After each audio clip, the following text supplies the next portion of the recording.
오늘 본문에도 하나님에 관계된 부분이 나오고 이웃을 사랑하는 부분에 대해서 잘 말씀하고 있습니다. 오늘 읽었던 9절, 10절 말씀해 보시면 너희가 땅에서 곡식을 거둘 때 너는 밤 모퉁이까지 다 거두지 말고 내 떨어진 이삭도 줍지 말며 내 포도원의 열매를 다 따지 말며 내 포도원에 떨어진 열매도 줍지 말고 가난한 사람과 거류민을 위하여 버려두라.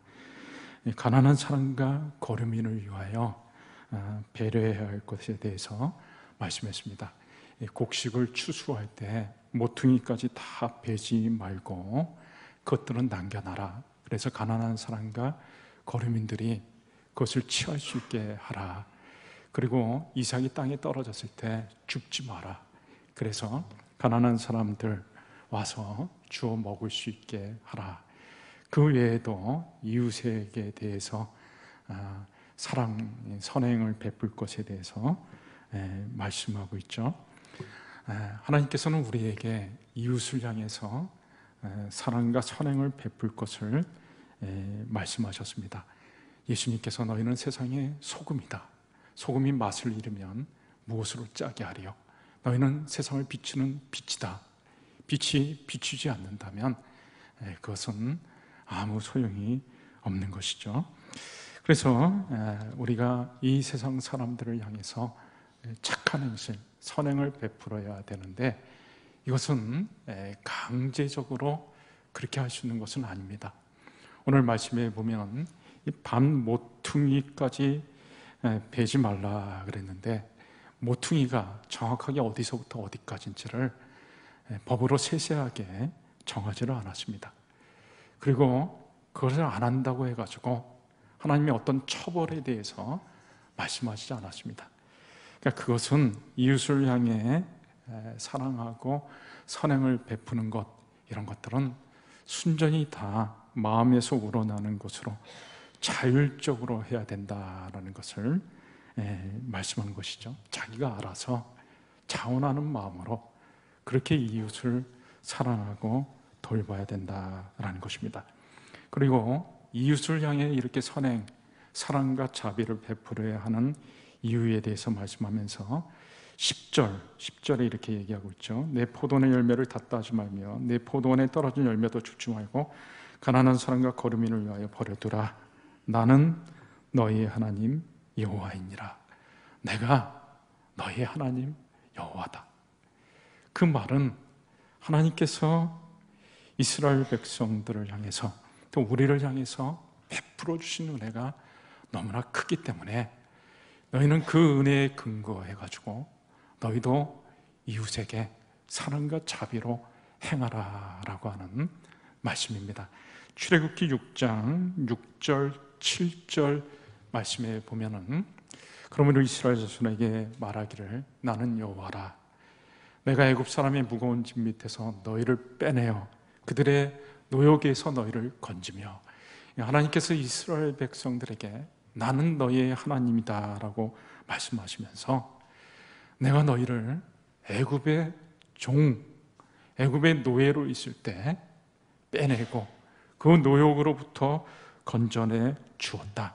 그러니까 애굽 사람의 그 무서운 압제로부터 너희를 건져 주었다 라고 말씀하시면서 그것은 전적으로 하나님의 은혜로 된 것이다 라는 것을 이스라엘 백성들에게 알려주셨죠.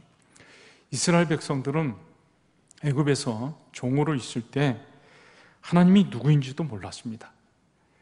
심지어 이스라엘 백성들을 이끌고 가나안 땅으로 갔던 모세조차도 그때 하나님이 누구인지를 몰랐습니다.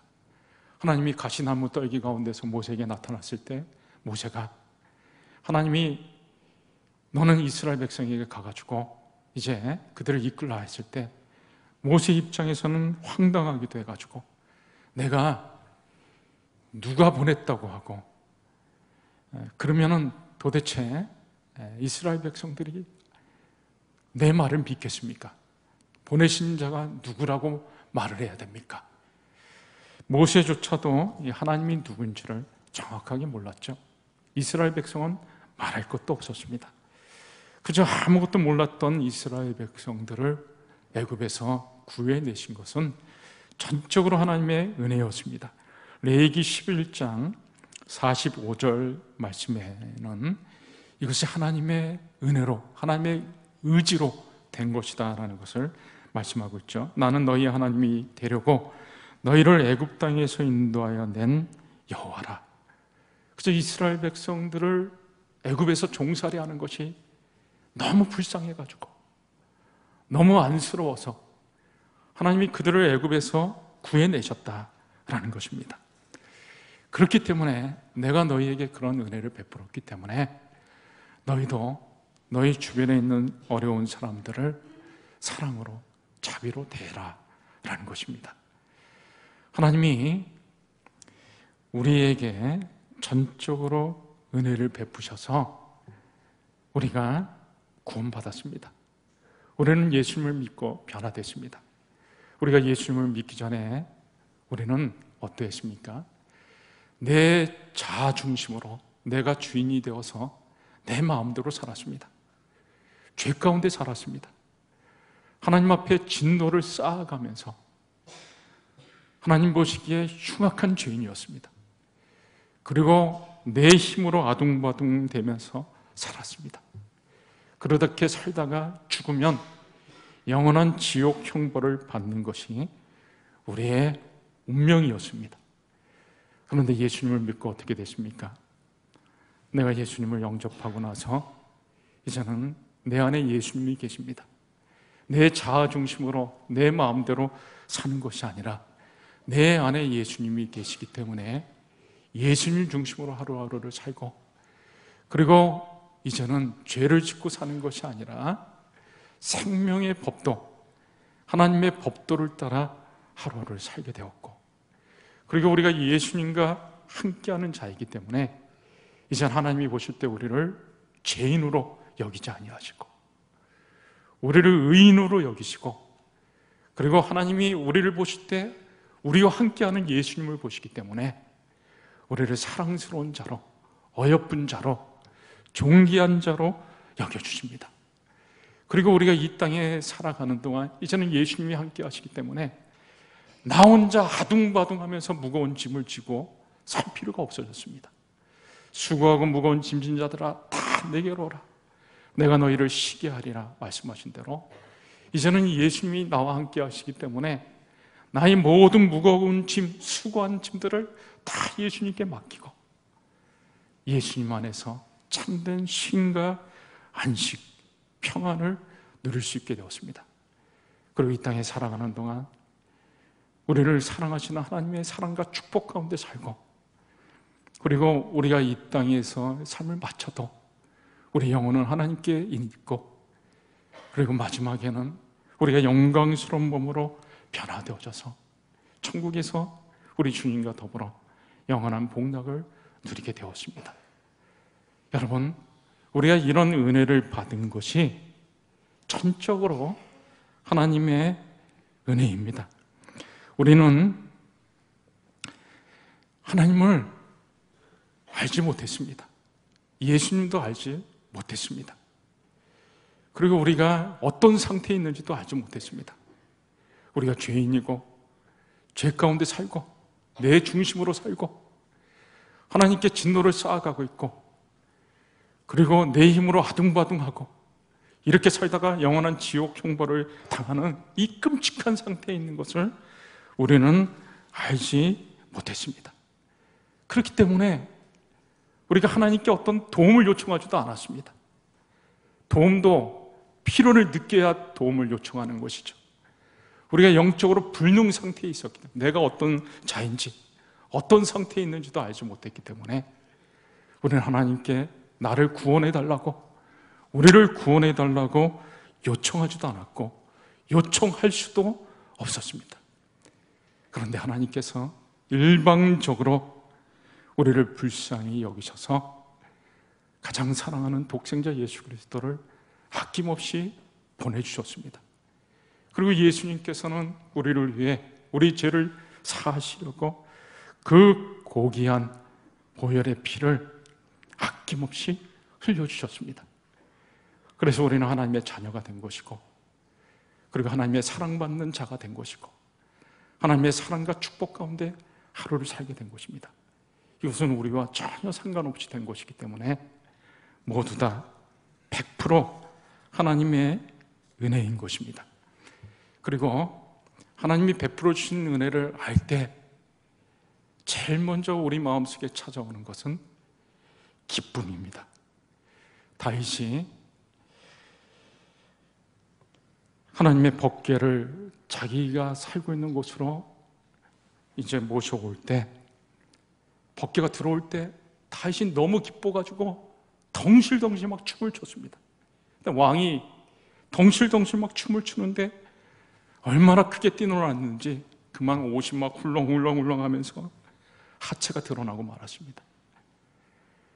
사울의 딸 미갈, 다윗의 아내가 그 모습을 보면서 너무 망신스럽고 창피스럽고, 그래서 다윗을 향해서 한마디 얘기를 합니다. 아니, 왕이 마치 염치 없는 사람처럼, 그렇게 술 취한 사람처럼 그게 백성들 앞에서 뭐 하는 짓이냐, 그런 식으로 꾸중을 했죠. 그때 다윗이 말을 합니다. 하나님이 나에게 너무나 큰 은혜를 베풀어 줘서 나는 너무 기뻐서 내가 뛰는 것은 사람 앞에서 뛰는 것이 아니라 하나님 앞에서 뛰는 것이다.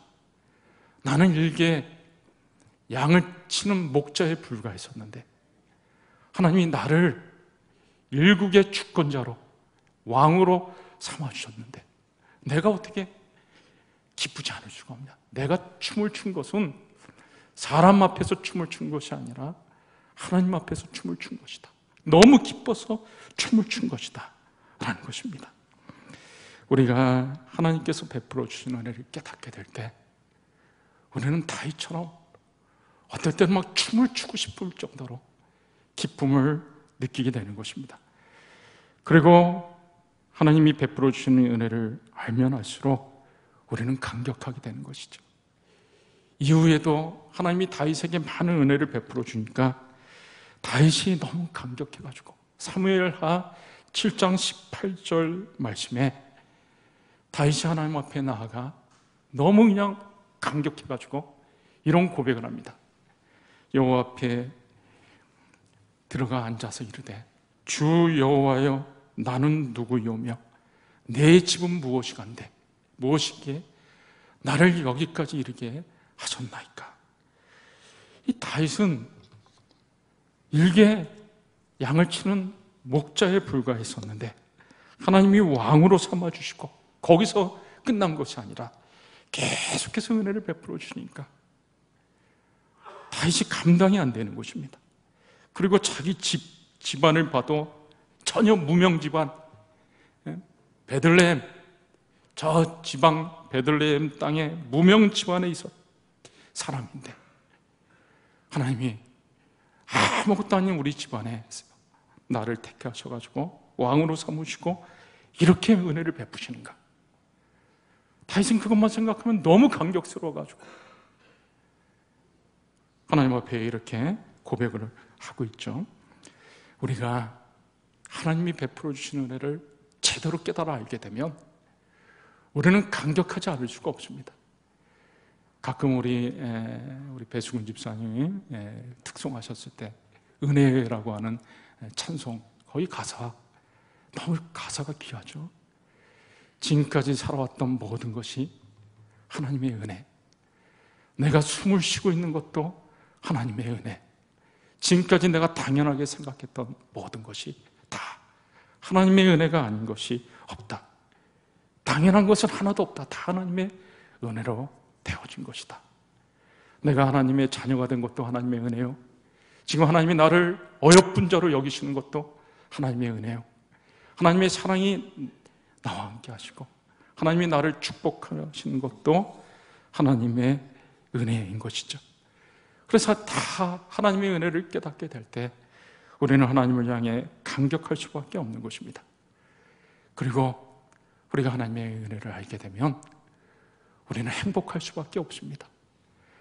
하나님의 은혜를 제대로 깨닫게 되면 마음속에 차지하는 큰 감정은 행복입니다. 다윗이 하나님의 은혜를 너무나 체험하고 나서 하나님을 향해 고백합니다. 하나님, 이 세상에 하나님 같은 분은 없습니다. 이 세상에 하나님 같은 분은 없습니다. 그래서 다윗이 하나님으로 인해서 너무 행복해합니다. 모세도 나중에 이런 고백을 합니다. 죽을 때가 다 됐을 때 이스라엘 백성들을 향해서 축복하면서 신명기 33장 29절 말씀에 보니까 이스라엘이여 너는 행복한 사람이로다. 이스라엘 백성들이 행복한 사람이다. 얼마나 하나님이 이스라엘 백성들을 아끼시고 사랑하는가. 하나님 같은 분이 없다. 그러면서 이스라엘 백성들은 행복한 자들이다 라고 고백한 것입니다. 여러분, 우리가 하나님의 은혜를 제대로 깨닫게 되면, 모든 것이 하나님의 은혜였다는 것을 알게 되면 우리 마음속에 행복이 가득 차는 것입니다. 내가 도대체 이렇게 행복해도 되는가?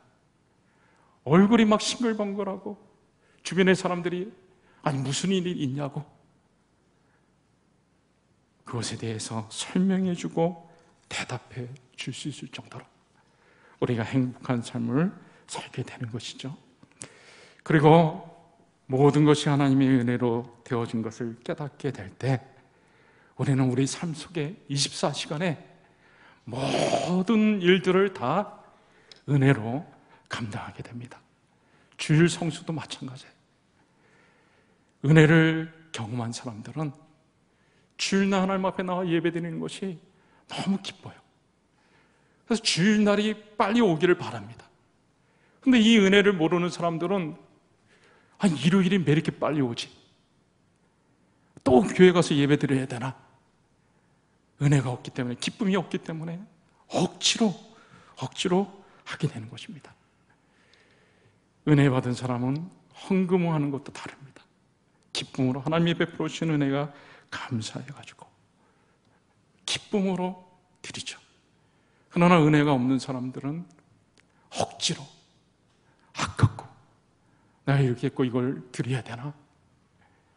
그런 마음으로 하죠. 봉사도 마찬가지입니다. 주일날 보면 우리 강만 장로님 저 바깥에서 그냥 혼자서 막 차량 안내하고 막 이렇게 하는 그런 것을 보고, 또 우리 교회 본당으로 들어올 때 여기 뒤에서 안내하시는 분들이 있죠. 이 모양 저 모양으로 봉사하시는 분들이 성가대도 찬양으로 영광을 올려드리고, 여기 비전센터에서는 지금 주일학교 교사들이 열심히 아이들을 가르치고 있습니다. 예배가 끝나면 또 재정부에서 재정도 담당하죠. 이 모양 저 모양으로 많은 분들이 봉사를 하는데 은혜가 있을 때 기쁨으로 감사로 그걸 감당합니다. 근데 은혜가 없는 사람들은 억지로 하죠. 제가 지난주에 대신방 하는데 한 집사님이 대신방 받으시는 분이 내가 하나님의 은혜를 깨달으니까 은혜로 모든 것들을 하게 되니까 오히려 더 잘하게 되었다고 그런 고백을 했습니다. 우리가 참 은혜를 깨닫게 되면 하나님을 향해서도 모든 것이 은혜로 감당하게 됩니다. 경건 생활도 마찬가지죠. 새벽 기도를 드리고 저녁에 기도를 하고 그리고 매일 성경을 읽는 것들도 은혜로 감당합니다. 여러분, 우리 교회에 새벽 기도를 매일 이렇게 하잖아요. 새벽 기도를 1년 내내 빠지지 않고 참석하시는 분들이 있고 새벽 기도 열심히 나오시는 분들이 있습니다. 우리가 생각할 때는 저 새벽부터 나오면 얼마나 힘든데 저렇게 고생하면서 저렇게 새벽 기도를 하나 그렇게 생각할 수가 있죠. 그러나 정작 새벽 기도에 나오는 분들은 그렇게 생각하지 않습니다. 하나님 앞에 나와 기도하고 하나님을 찬양하고 하나님의 말씀을 듣고 하루의 시작을 하나님의 은혜로 하는 것이죠. 하나님이 주시는 기쁨이 있습니다. 저도 매일 새벽 기도를 이제 인도를 하잖아요. 우리 교우 분인 중에 어떤 분은 나는 새벽 기도를 때문에라도 절대 목사는 못 될 것 같다고. 어떻게 매일 새벽에 일어나가지고 저 시간에 새벽 기도를 하냐고. 나는 목사는 못 될 것 같다고. 실제로 어떤 목사님이 간증하는데 이분이 은혜가 떨어져가지고 새벽 기도 인도하는 것이 막 그냥 부담스럽고 힘이 드는 거예요. 억지로 하게 되는 것 같아가지고. 그래서 어느 날 그냥 일어나야 되는데 화가 나가지고 어떤 놈이 새벽 기도를 만들어가지고 그분이 그렇게 간증하는 걸 제가 들었어요. 그리고 이제 교회 나와서 새벽 기도를 하는데 새벽에 성도들이 나왔잖아요. 그 성도들을 보면서 속으로 이 인간들은 잠도 없나? 왜 새벽부터 나와가지고 나를 이렇게 고생하게 하나? 은혜가 없으면은 모든 것을 억지로 하게 되는 것이죠. 새벽 기도 열심히 나오시는 분들, 여러분 걱정하지 마세요. 저는 절대 그렇게 생각하지 않습니다. 저는 새벽 기도에 나오시는 분들이 너무나 귀합니다. 너무나 소중합니다. 그리고 감사하죠. 그리고 제 자신이 새벽 기도를 매일매일 인도할 수 있는 것이 너무나 기쁩니다. 그리고 저도 새벽 기도를 통해서 너무나 큰 은혜를 경험하고 힘을 공급받기 때문에 너무나 감사하고 행복하죠. 어떨 때는 월요일 날 새벽 기도하는 게 조금 부담스러울 때도 있습니다. 보통 우리가 주 5일 근무한다고 하잖아요. 토요일은 쉬고, 요즘에는 막 금융 쪽에서 4.5일을 일하자 막 그런 움직임도 있는 것 같아요. 근데 교회에서 일을 하시는 분들은 교육자나 직원, 이렇게 목사나 우리 직원분들은 주 5일이 아니라 주 6일을 근무를 합니다. 그러니까 토요일도 저도 어제 늦게까지 일을 했죠. 근데 저는 가만히 보니까 주 6일이 아니라 6.5일인 것 같아요. 왜냐면 월요일 날 하루 쉬는 날인데 새벽부터 나와가지고 새벽 기도를 인도를 해야 되잖아요. 아니, 쉬는 날 새벽에 나와서 일을 시작하는 거니까. 그리고 월요일도 사람 돌아가시는 거는 시도 때도 없이 돌아가시니까 뭐 장례라든지 교회 일이라든지 신방관리 생긴다든지 노예에서 무슨 일이 생긴다든지 지역에서 무슨 일이 생기면 월요일도 일을 해야 됩니다. 그러니까 저는 한 주 6.5일 정도 일을 하는 것 같아요. 그러니까 월요일 새벽은 어떨 때는 좀 쉬고 싶은 마음이 들 때도 있죠. 그런데 월요일 날 제가 새벽 기도를 인도하면서 이런 마음이 드는 것입니다. 우리 교회 성도들이 일주일을 시작하는 월요일 새벽에 이렇게 나와서 기도를 하면서 하나님 앞에 일주일을 맡기는데 그 일주일의 시작을 제가 새벽 기도를 인도하면서 우리 교우들의 일주일의 시작을 그렇게 이끈다. 이런 마음이 드니까 참 너무나 감격스러운 것입니다. 그래서 기쁨으로 그 일을 감당하게 되는 것이죠. 은혜로 행하는 사람들은 하나님을 향해서만 뿐만 아니라 이웃을 향해서도 모든 것을 은혜로, 기쁨으로 감당하게 됩니다. 다른 사람들을 보면서도 다른 사람들이 참 행복했으면 좋겠다. 다른 사람들이 참 기뻤으면 좋겠다. 그런 마음을 갖죠.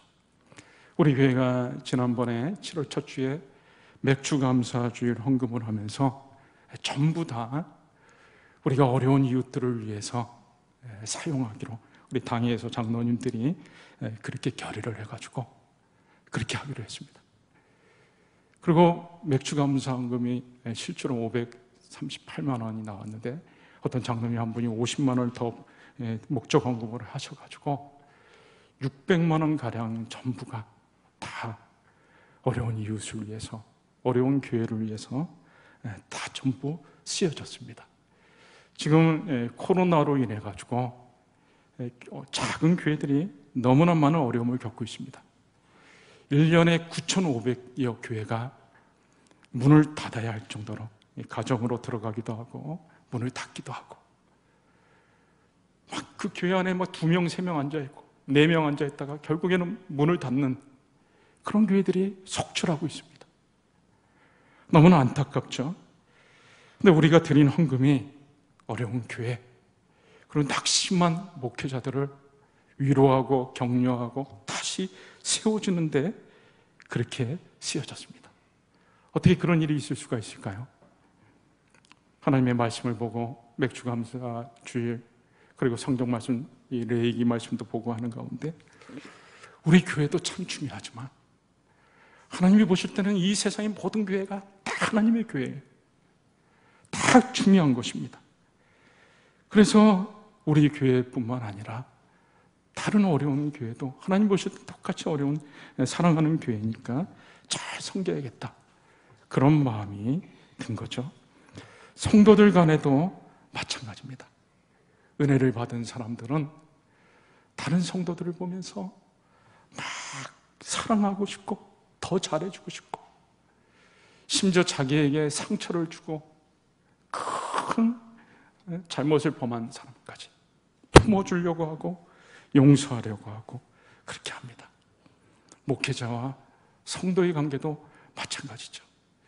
목회자가 은혜가 있을 때는 성도들을 더 사랑하게 되고, 우리 성도들, 우리 교우들 참 행복했으면 좋겠다, 참 복을 많이 받았으면 좋겠다, 어떻게 하면 내가 좀 우리 성도들을 더 행복하게 해줄 수 있을까, 사랑으로 자꾸 품게 됩니다.